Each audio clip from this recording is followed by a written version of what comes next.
భారతదేశంలో గుండెపోట్లు ఎవరికి ఎక్కువ వస్తాయి? మగవాళ్ళకి, ఆడవాళ్ళకి? మగవాళ్ళకి ఎక్కువ. మగవాళ్ళకి. ఎందుకు? బీపీ, కొలెస్ట్రాల్, షుగర్ వల్ల కాదు. దేని వల్ల తెలుసా? టెన్షన్స్ వల్ల.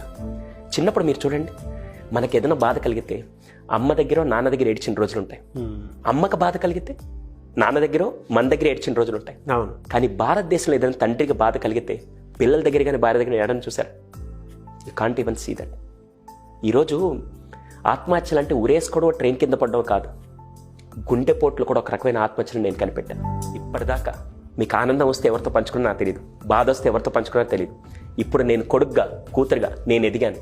ఈసారి మీకు ఏదైనా కష్టం కలిగితే నాతో పంచుకోండి అని ఒక్క కొడుకో కూతురు ఎప్పుడైతే భరోసా ఇస్తుందో ఖచ్చితంగా ఏ కుటుంబంలో గుండెపోట్లు రావని నేను చెప్తాను.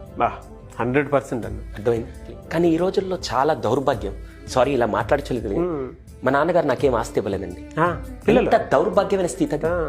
అసలు ఈ రోజు మన ఇద్దరం ఇలా ఉన్న ప్రపంచంలో ఇంతమంది ఉన్నాం అంటే కారణం ఫస్ట్ హీరో నాన్నే లేకుంటే మన బతికెక్కడ ఉండేది? ఒక్కసారి నాన్నని తీసి మీ జీవితంలో ఊహించుకోండి. ఇక్కడ చూసే వాళ్ళందరికీ అదే క్వశ్చన్ చెప్తాను. చాలా సెషన్స్కి వెళ్ళినప్పుడు పిల్లలకి చెప్తాను, నాన్నని టేక్ ఇట్ ఫర్ గ్రాంటెడ్. నాన్న ఏదైనా వస్తువు అడిగితే కొనియడానికో, నాన్న ఏదన్నా కావాలంటే అవసరం తీర్చడానికి మెషిన్ లాగా ఆలోచిస్తున్నారు చూస్తారా? అంతకంటే దౌర్భాగ్యమైన స్థితి లేదు. అది ఎవరికి తెలుస్తుంది తెలుసా? నా అలాంటి దౌర్భాగ్యాలకే తెలుస్తుంది. ఆ బాధ ఎప్పుడు తెలుస్తుంది తెలుసా?